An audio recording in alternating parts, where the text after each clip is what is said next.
Good evening friends, I welcome all of you to my channel bank Nifty tomorrow.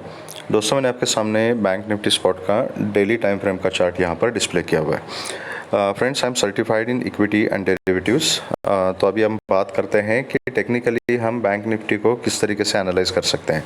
कल का हमारा जो discussion था उसका सेटअप आप फिर से एक बार देख लीजिएगा वीडियो में। आज लाइव मार्केट में भी मैंने और एक वीडियो बनाया था लेवल अपडेट्स का। जैसा हमने डिस्कस किया था उस तरीके से कुछ मोमेंटम बैंक निफ्टी ने दिया जो आज के वीडियो में और कल के एनालिसिस वीडियो में मैंने क्लियरली डिस्कस किया था। ठीक है, तो without wasting any more time let's first discuss कि आज का हमारा सेटअप अभी क्या बन रहा है यहाँ पे एज पर द चार्ट, क्योंकि कुछ टेक्निकल पॉइंट्स है जो इम्पोर्टेंट है यहाँ पे, तो उसके ऊपर मैं थोड़ा सा स्ट्रेस देना चाहूँगा। कल हमने क्लियरली एक डिस्कशन किया था कि ये ट्रेंड लाइन जो है डेली वीकली जो ट्रेंड लाइन बन रही है उस ट्रेंड लाइन के आसपास ही बैंक निफ्टी ने यहाँ पर रिजेक्शन लिया हुआ है। दूसरी चीज़ मैंने आपको बताई थी कि यहाँ से ये जो मोमेंटम है this is a very good powerful impulse. तो इस इम्पल्स का एक करेक्शन यहाँ पे बनता है, तो करेक्शन आना चाहिए 500-600 पॉइंट का, तब के कुछ बायर्स यहाँ पे एक्यूमुलेट होगी, ऐसा कुछ पैटर्न यहाँ पे बन सकता है। ठीक है, जिस तरीके से हमने डिस्कस किया था उस ट्रेंड लाइन के आसपास जो रेजिस्टेंस है, क्लियर कट रेजिस्टेंस जोन में कल के दिन ये एक स्पिनिंग टॉप जैसी कैंडल बैंक निफ्टी ने बनाई और आज एक बेरिश कैंडल यहाँ पर बनाई है। ठीक है, तो आज का क्लोजिंग जो है 40,834 का डेली बेसिस पे क्लोजिंग है and actual closing I think 40,796 का कुछ है। नाउ अब क्या ये कैंडल बनने के बाद इसका ये मतलब है कि मार्केट बिल्कुल बेरिश हो गया, क्योंकि इस रेजिस्टेंस के ऊपर ही मार्केट ने बेरिश कैंडल बनाई है, वो भी एक स्पिनिंग टॉप के बाद। तो क्या ये डाउन ट्रेंड कंटिन्यू चलता रहेगा? ठीक है, we cannot say that as of now. Right now जो कैंडल का स्ट्रक्चर यहाँ पे बना हुआ है इसका बिल्कुल भी ये मतलब नहीं है कि मार्केट यहाँ पे बेरिश हो चुकी है। ओवरऑल ट्रेंड अभी भी डाउन ट्रेंड चल रहा है। जब तक इस ट्रेंड के ऊपर डेली बेसिस पे बैंक निफ्टी क्लोज नहीं करती और उसका फॉलोअप नहीं आता नेक्स्ट डे, तब तक बुल रन शुरू नहीं होगा। That is very true. लेकिन यहाँ पे रिजेक्शन मिलने का ये मतलब नहीं है कि मार्केट अभी बेरिश हो चुकी है। चार्ट अभी भी स्ट्रांग है, लेकिन एक करेक्शन यहाँ पे ड्यू है। उसका लॉजिक मैं कल आपको बताया था। नाउ ये करेक्शन कहाँ तक आ सकता है? तो एक इम्पॉर्टेंट लेवल है दैट इज़ 40,500-530 का जो जोन है ना, दिस इज़ इम्पॉर्टेंट लेवल। हो सकता है कोई यहाँ रिटेस्ट करने के बाद यहाँ से कुछ पैटर्न बनाए। ठीक है, why this level is important? क्योंकि ये प्रीवियस वीक का लो है। अगर आप वीकली चार्ट के ऊपर देखोगे तो प्रीवियस वीक का जो कैंडल है उसका लो इज़ 500 to 530 का जो जोन है वो। ठीक है, अगर सपोज 500 के नीचे भी अगर बैंक निफ्टी आती है तो फिर देन ये जो ब्रेकआउट जोन था, इस जोन को ब्रेकआउट करने के बाद ही बैंक निफ्टी ने ऊपर की जर्नी यहाँ पे दिखाई थी। तो ये जोन जो है दैट इज़ 40,200 का लेवल। तो ये दो लेवल आप याद रखिएगा, एक 40,500 का लेवल एंड दूसरा है 40,200 का लेवल। तो हो सकता है कि 500 को टेस्ट करके ऊपर चला जाए और 500 को ब्रेक किया तो 200 को टेस्ट करके ऊपर चला जाए। जब तक 40,200 के ऊपर बैंक निफ्टी सस्टेन है तब तक ये चार्ट वीक नहीं है, तब तक अप ट्रेंड कंटिन्यू हो सकता है, रिज्यूम हो सकता है। ओके, अब इस चीज़ को पहचाना कैसे है, इंट्राडे में काम किस तरीके से करना है, उसके लिए हम चलते हैं 15 मिनट्स टाइम फ्रेम के ऊपर। Okay, now this is 15 minutes का chart. Wait a minute, I will display the levels also जो मैंने हाइड करके रखे हैं। ओके, तो यहाँ पे एक चीज़ आप नोट कीजिए, कल तक जो हमारा चैनल बन रहा था bank Nifty was moving in this channel. आज उस चैनल को बैंक निफ्टी ने ब्रेक किया और ये पूरे दिन का मोमेंटम जो है ना ये इस चैनल में बैंक निफ्टी ने किया, इसलिए मैंने ये चैनल यहाँ पर ड्रॉ करके रखा हुआ है so that you will understand. ठीक है, अभी सबसे इम्पॉर्टेंट क्या है, एक्चुअल क्लोजिंग मैंने बोला था आपको 40,796 के आसपास की जो क्लोजिंग है।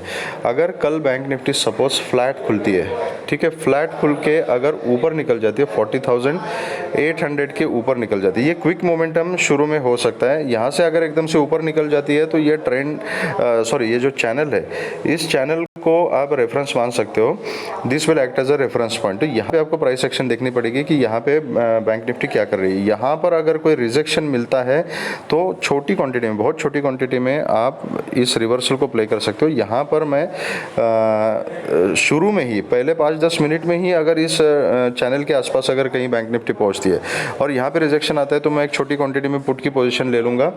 40,800 तक की इनिशियल टारगेट रहेंगे और उसके नीचे जो है अगर 40,800 के नीचे बैंक निफ्टी ने ट्रेड करना शुरू कर दिया तो फिर आज का जो लो है दैट इज़ 40,728 कि क्विक मोमेंटम में आज का ये लो लगाया था यहाँ पे, लेकिन यहाँ से फिर एक थोड़ा सा बाइंग प्रेशर दिखाई दिया। मैं in my opinion actually it is not a buying pressure. अगर बायर्स यहाँ पे एक्टिवेट हो जाते तो बैंक निफ्टी को और ऊपर तक लेके चले जाते।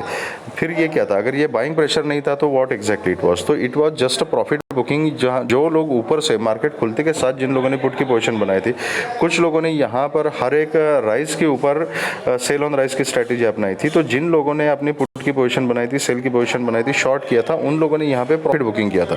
ठीक है, जैसे 700 के आसपास पहुँच गया था। ठीक है, तो in my opinion it was just a profit booking. Otherwise chart में वीकनेस तो थी। तो अगर ये 800 को ब्रेक कर देती है तो 700 का will be the next target. And 700 को मतलब 680 टू 730 का जो जोन है that is a important zone. अगर 680 को अगर बैंक निफ्टी ब्रेक कर देती है तो फिर आपको 580 से 600 ये नेक्स्ट टारगेट मिलेगा। देन 500 530 ना 480 से लेके 530 का जो जोन है ना that is a important support zone. मैंने आपको लॉजिक बताया था कि प्रीवियस वीक का ये लो है, तो यहाँ पर you have to be very cautious. अगर यहाँ से मतलब इस चैनल के ऊपर अपर एज से, और ये एज कहाँ तक आ जाएगा इसका भी लेवल मैं बताता हूँ। एग्जैक्ट लेवल निकालना मुश्किल है because it is a channel, but somewhere close to 40,930 950 970 के आसपास कहीं ना कहीं ये चैनल टच किया जाएगा। ठीक है, तो यहाँ से अगर आप रैली पकड़ रहे हो तो 700 600 एंड मैक्सिमम टू मैक्सिमम 500 यहाँ तक के टारगेट जो है वो मैं देख रहा हूँ। ठीक है, इसके नीचे अगर निकल जाती है बैंक निफ्टी तो हम ट्रेल कर सकते हैं, लेकिन कल के दिन में इसके नीचे के टारगेट्स नहीं देख रहा हूँ। ओके, अगर फ्लैट खुलती है, फ्लैट मतलब 50-100 पॉइंट्स के बीच में ही कहीं बैंक निफ्टी खुलती है और यहीं पे अगर कंसोलिडेशन होता है, ठीक है, यहीं पे अगर कंसोलिडेट करती है तो इमीडिएटली मैं कोई भी पोजीशन नहीं बनाऊंगा। I will wait for the price action. और यहाँ कंसोलिडेट करने के बाद जैसे 700 के लेवल को ब्रेक करेगी, 730 के लेवल को, तो उसके बाद मैं एक छोटी सी क्वांटिटी में पुट की पोजीशन बनाऊंगा। नीचे के टारगेट सेम रहेंगे और यहाँ पे कंसोलिडेट करने के बाद अगर फिर 830 के ऊपर सस्टेन हो जाती है तो फिर मैं छोटी सी क्वांटिटी में कॉल की पोजीशन बनाऊंगा with a very strict stop loss. First target जो रहेगा वो 41,030 तक का फर्स्ट टारगेट रहेगा और 41,030 को अगर ब्रेक करती है तो देन 41,080 से लेके 41,130। Now this is again also a very important zone. ठीक है, तो यहाँ से मतलब 41,000 के ऊपर हर 100 पॉइंट के ऊपर आपको रेजिस्टेंस मिलेगा till 41,200। Try to understand this thing, क्योंकि ट्रेंड लाइन जो है वो 41,180 से 200 के जो जोन में यहाँ पे कहीं क्रॉस हो जाएगी। तो इसके ऊपर अगर बैंक निफ्टी सस्टेन हो जाती है तो फिर 280 एंड 280 के ऊपर फिर 400 तक के टारगेट्स आपको ऊपर की तरफ मिल सकते हैं। लेकिन उसके लिए रिक्वायरमेंट ये है कि सबसे पहले तो इस चैनल के ऊपर बैंक निफ्टी निकलनी चाहिए और उसके बाद ये 41,130 का जो जोन है इसके ऊपर सस्टेन होना ज़रूरी है, तभी ऊपर का मोमेंटम कंटिन्यू हो सकता है। तो यहाँ पे प्राइस एक्शन देख के काम करना पड़ेगा। अगर ये कंसोलिडेट करता है और अगर 800 के लेवल को 750 के लेवल को ब्रेक नहीं करता और ऊपर की तरफ अगर इस चैनल का ब्रेकआउट हमें मिल जाता है तो छोटी क्वांटिटी में कॉल की पोजीशन मैं लेना प्रेफर करूँगा। ठीक है, अगर गैप डाउन खुलती है बैंक निफ्टी, ठीक है, और गैप डाउन इस चैनल के नीचे कहीं खुलती है मतलब 600 500 यहाँ इतना नीचे अगर गैप डाउन खुलती है तो यहाँ पर मैं पुट की अपॉर्चुनिटी देखना प्रेफर नहीं करूँगा। यहाँ पर मैं देखूँगा कि अगर कहीं कंसोलिडेशन होता है या कहीं कुछ पैटर्न बनता है, कोई बुलिश कैंडल बनती है, तो कुछ पैटर्न बनने के बाद बैंक सीन बनने के वहाँ पे छोटी क्वांटिटी में मैं कॉल की पोजीशन ले लूँगा with a very strict stop loss. अगर स्टॉप लॉस हिट होता है और नीचे की तरफ बैंक निफ्टी मूवमेंट करना कंटिन्यू करती है तो मैं प्राइस एक्शन देख के डिसाइड करूँगा कि पुट की पोजीशन लेनी है या नहीं लेनी है। ठीक है, ये टू मच गैप डाउन के केस में उसके ऊपर कमेंट करना इज़ वेरी डिफिकल्ट, क्योंकि उस समय प्राइस एक्शन देखना बहुत ज़रूरी है। और अगर फिर 500 600 यहाँ कहीं खुल के अगर सपोर्ट लेते हो, वहाँ से अगर ऊपर आती है तो फिर 40,800 तक के मेरे इनिशियल टारगेट्स रहेंगे, और 800 के ऊपर फिर 950 एंड 41,000 तक मैं ट्रेल करूँगा। ओके, ये रही बात गैप डाउन ओपनिंग की। अगर गैप अप ओपन हो जाती है और कहीं 41,100 130 इसी जोन के आसपास या ये ट्रेंड लाइन के आसपास अगर कहीं bank Nifty gap up open हो जाती है, ठीक है, तो ये बहुत ही ट्रिकी सिनेरियो है, इसको याद रखिएगा। क्योंकि अब सबको पता है कि ये ट्रेंड लाइन के आसपास एक रेजिस्टेंस जोन है, और रेजिस्टेंस जोन के पास अगर मार्केट खुलती है तो एक सेलिंग प्रेशर आ जाएगा, तो यहाँ पर हर एक आदमी सेल करने की कोशिश करेगा। अब अगर ये चीज़ हम डिस्कस कर रहे हैं तो क्या बड़े प्लेयर्स को ये चीज़ पता नहीं है? डेफिनेटली पता है। तो यहाँ पर इमीडिएटली खुलते के साथ अगर रेजिस्टेंस समझ के मैं पुट की पोजीशन बनाऊंगा और थोड़ा सा एक डिप मार के अगर बैंक निफ्टी ऊपर की जर्नी कंटिन्यू करती है तो यहाँ पे ट्रैप होने का बहुत ज़्यादा चांस है। ठीक है, इट इज़ ऑल्सो पॉसिबल, क्योंकि इतनी बार 10 बार तो इस ट्रेंड लाइन के आसपास रिजेक्शन लिया है, तो it is a obvious thing कि बहुत सारे लोग हैं वो ट्रेंड लाइन के आसपास जब मार्केट मिलेगी तो वहाँ पे सेल करने की कोशिश करेंगे, और यही एक अच्छा मौका है अगर ट्रैप करना है पुट वालों को तो। ठीक है, तो यहाँ पर मैं थोड़ा सा सेफ साइड में सोचूंगा। अगर इस ट्रेंड लाइन के आसपास अगर मार्केट खुलती है तो I will observe for first 5 minutes. मैं 5 मिनट्स के कैंडल को देखूंगा ज़रूर, और अगर नीचे का मूवमेंट कंटिन्यू होते हुए दिखाई देता है, कुछ पैटर्न बनता है, तो प्राइस एक्शन देखते हुए मैं डिसाइड करूंगा पुट लेना है या नहीं लेना है, और इस केस में कॉल कब लेना है, दैट इज़ वेरी इंपॉर्टेंट। ठीक है, कॉल कब लेना है, तो अगर ये फर्स्ट कैंडल का हाई जब ब्रेक हो जाएगा, उसके ऊपर क्लोजिंग मिलेगी और फॉलो अप आ जाता है ना, तो definitely I will go for a call. फिर ऊपर की रैली अच्छी खासी मिल सकती है, फिर 41,400 तक के टारगेट्स भी हमें ऊपर की तरफ मिल सकते हैं। और मतलब आप समझ लीजिए इस गेम को कि थोड़ा नीचे डिप मार के पुट वालों को ट्रैप अगर किया और उस ऊपर अगर जर्नी कंटिन्यू की तो पुट की पोजीशन से बाहर निकलने का मौका मार्केट नहीं देगी। That is the meaning of trapping. तो कैंडल का हाई अगर ब्रेक हो जाता है और मार्केट सस्टेन करती है तो मैं कॉल की पोजीशन में बैठूंगा। और रही बात पुट की, तो यहाँ से अगर नीचे आना शुरू कर देती है तो I will observe the price action और देखूंगा कि सपोर्ट कहाँ पे ले रही है। इमीडिएटली मैं पुट की पोजीशन में नहीं बैठूंगा, सपोर्ट कहाँ पे ले रही है मैं देखूंगा। अगर सपोर्ट का कोई सीन बनता है, बाइंग का सीन बनता है, तो वहाँ पर मैं कॉल की पोजीशन बनाऊंगा। अगर पुट का कन्विंसिंग, अगर पुट का कोई मुझे पैटर्न नहीं मिल रहा है तो मैं पोजीशन को अवॉइड करूंगा। ठीक है, तो ये रहा हमारा सेटअप बैंक निफ्टी के लिए। तो चलिए क्विकली देखें कि अभी निफ्टी में किस तरीके का सिनेरियो यहाँ पे बन रहा है। सॉरी, ये मैंने 30 मिनट्स का चार्ट आपके सामने डिस्प्ले किया था क्योंकि इसमें फीचर्स ज़्यादा दिख रहे हैं, गलती से मैंने 15 मिनट्स बता दिया आपको। ओके, तो निफ्टी का भी मैंने 30 मिनट्स का ही चार्ट यहाँ पे डिस्प्ले किया हुआ है। वेट अ मिनट, ओके, एक मिनट। निफ्टी में मैं 15 मिनट्स के चार्ट पे जाता हूँ। हाँ, यहाँ पे फीचर ज़्यादा अच्छे से दिख रहे हैं। ओके, तो निफ्टी में ये एक ट्रेंड लाइन मैं जूम आउट करके आपको दिखाता हूँ। ये नीचे से एक ये जो ट्रेंड लाइन है ना, ये ट्रेंड लाइन यहाँ पर दिख रही है, तो आप उसको अपने चार्ट में मार्क कर सकते हो। 1 2 3 4 बार इस ट्रेंड लाइन का सपोर्ट रिस्पेक्ट किया है निफ्टी ने, और आज का क्लोजिंग जो है वो इस ट्रेंड लाइन का सपोर्ट लेके ही यहाँ पे क्लोजिंग की है। 1 मिनट में आपको डेली टाइम फ्रेम के ऊपर भी कुछ चीज़ दिखाना चाहता हूँ, इवन इन निफ्टी का चार्ट। अब निफ्टी का चार्ट ध्यान से देखिएगा, ठीक है। बैंक निफ्टी में तो एक करेक्शन का फेज दिखाई दे रहा है। अब निफ्टी में देख लीजिए, ये जो ट्रेंड लाइन है ना, यहाँ पर ट्रेंड लाइन का फॉल्स ब्रेकआउट हुआ। ओके, उसके बाद दोबारा यहाँ पर एक स्पिनिंग टॉप बना, फिर यहाँ ट्रेंड लाइन के पास जाके ही यहाँ से रिजेक्शन ले लेता है। यहाँ पर ट्रेंड लाइन के ऊपर निफ्टी गई लेकिन सस्टेन नहीं हुई। अब यहाँ पे क्या हुआ है, यहाँ पे देख लीजिए, मैं जूम इन करके दिखाता हूँ अभी आपको, ठीक है। अब देख लीजिए, प्रीवियस कैंडल जो कल की कैंडल थी उसने ट्रेंड लाइन के ऊपर क्लोजिंग दी थी। आज की कैंडल उसके ऊपर गैप अप ओपन हो गई, लेकिन कल के क्लोजिंग के ऊपर या तकरीबन उसी लेवल के आसपास इसने क्लोजिंग दी है, ठीक है। Although this candle is a bearish candle, लेकिन ओवरऑल चार्ट जो है वो स्ट्रॉन्ग दिखाई दे रहा है अभी भी। ओके, लेकिन ये प्रीवियस हिस्ट्री पे ध्यान देना ज़रूरी है, क्योंकि प्रीवियसली 3-4 बार जितनी बार भी इस ट्रेंड लाइन को टेस्ट किया है वहाँ पे फॉल्स ब्रेकआउट देके मार्केट इसके अंदर आ चुकी है। अभी थोड़ा सा उसका चांस मुझे कम दिख रहा है, लेकिन निफ्टी के चार्ट में भी ये डबल बॉटम बनाने के बाद जो इम्पल्स दिया है, इसका एक करेक्शन आना ड्यू है। तो अभी इंट्राडे में हम अगर ये करेक्शन आता है तो इसको किस तरीके से हम पहचान सकते हैं, तो चलते हैं 15 मिनट्स टाइम फ्रेम के ऊपर एंड यहाँ पे डिस्कस करते हैं। ओके, अभी निफ्टी के चार्ट में दो चीज़ें बहुत ज़्यादा इम्पॉर्टेंट है। एक तो लेवल जो है इमीडिएट सपोर्ट जो है वो है 17,600 का लेवल। आज भी दो बार यहाँ पर इसका रिस्पेक्ट निफ्टी ने किया हुआ है। और ऊपर का जो लेवल है दैट इज़ 17,700 का लेवल जो है दैट इज़ इम्पॉर्टेंट। अभी ये 100 पॉइंट्स के बीच में यहाँ पे निफ्टी रेंज बाउंड हो चुकी है। अगर कल निफ्टी फ्लैट ओपन हो जाती है, मतलब 600 से 650 के जोन में, 650 इज़ ए इम्पॉर्टेंट जोन, यहाँ पर एक रेजिस्टेंस है, ये 50 पॉइंट्स के बीच में अगर निफ्टी ओपन हो जाती है तो प्राइस एक्शन को देखना बहुत ज़्यादा ज़रूरी है। अगर 650 ब्रेक करती है तो मैं छोटी क्वांटिटी में कॉल की पोजीशन बनाना प्रेफर करूंगा with a very strict stop loss. First target रहेगा वो 17,690 17,700 का जो है वो फर्स्ट टारगेट रहेगा। उसके ऊपर 17,730, 750 एंड 770 ये ऊपर की तरफ टारगेट रहेंगे।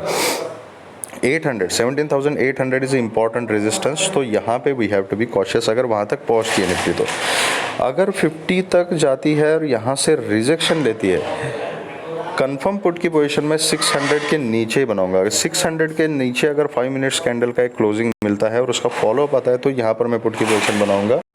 फिर जो टारगेट्स रहेंगे वो 17,500, 550, 530 एंड 17,500 तक के टारगेट्स रहेंगे। 500 के नीचे 470 एंड 450 यहाँ तक के टारगेट्स हमें नीचे की तरफ मिल सकते हैं। अगर गैप अप ओपन हो जाती है और कहीं 17,700 के आसपास वगैरह ओपन हो जाती है तो यहाँ पे प्राइस एक्शन देखना पड़ेगा। यहाँ पर अगर रिजेक्शन मिलता है तो मैं छोटी क्वांटिटी में पुट की पोजीशन लेना प्रेफर करूँगा with a very strict stop loss. नीचे 600 तक के टारगेट्स रहेंगे।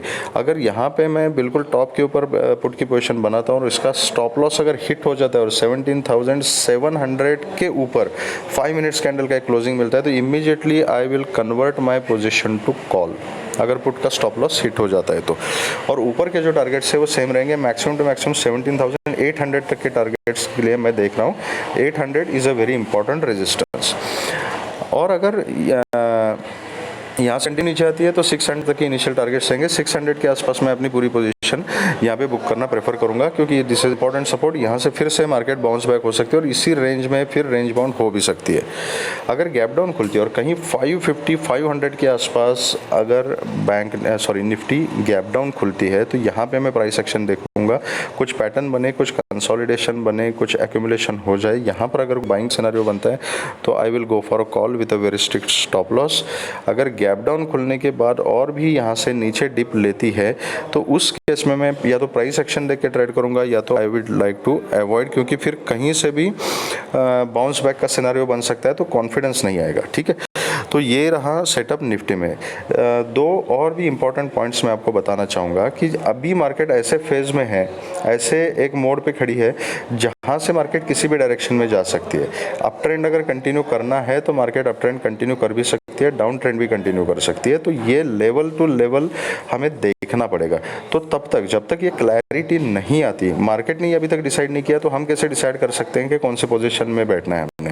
ठीक है, तो इसके बीच में, ये कंफ्यूजन के बीच में जब हम ट्रेड कर रहे हैं, इंट्राडे में हमें 100-150 पॉइंट्स के मूवमेंट्स तो मिलते रहेंगे, लेकिन एक ट्रेंडी मार्केट जो है वो किसी एक लेवल को ब्रेक करने के बाद ही, मतलब ट्रेंड डिसाइड होने के बाद ही हमें ट्रेंडी मूव मिल सकता है।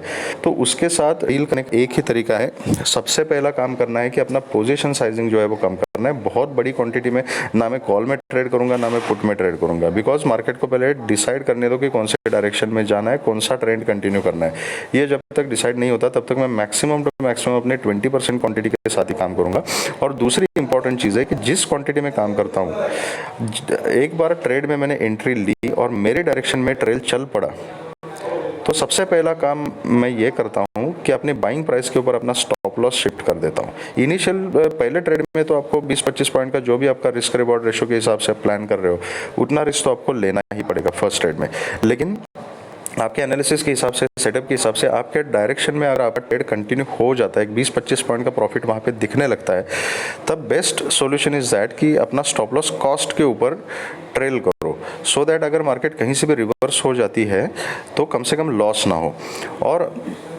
और भी ज़्यादा 20-25 पॉइंट ऊपर चली गई मार्केट, मतलब 40-50 पॉइंट चली गई, तो 20 पॉइंट के ऊपर मैं स्टॉप लॉस ट्रेल करता हूँ तो अगर स्टॉप लॉस हिट हो जाता है, मार्केट रिवर्स हो जाती है, तो एटलीस्ट 25 पॉइंट का प्रॉफिट तो मैं घर लेके चला जाऊंगा।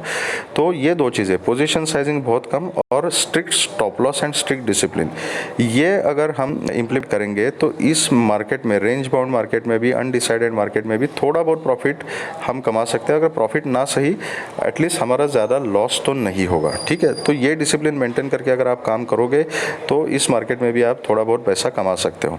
अगर आपको वीडियो पसंद आया है तो please hit the like button, subscribe the channel and share the video with the maximum people. और अगर आपके कुछ सजेशंस है, कुछ सुझाव है, तो आप मुझे कमेंट सेक्शन में बता सकते हो।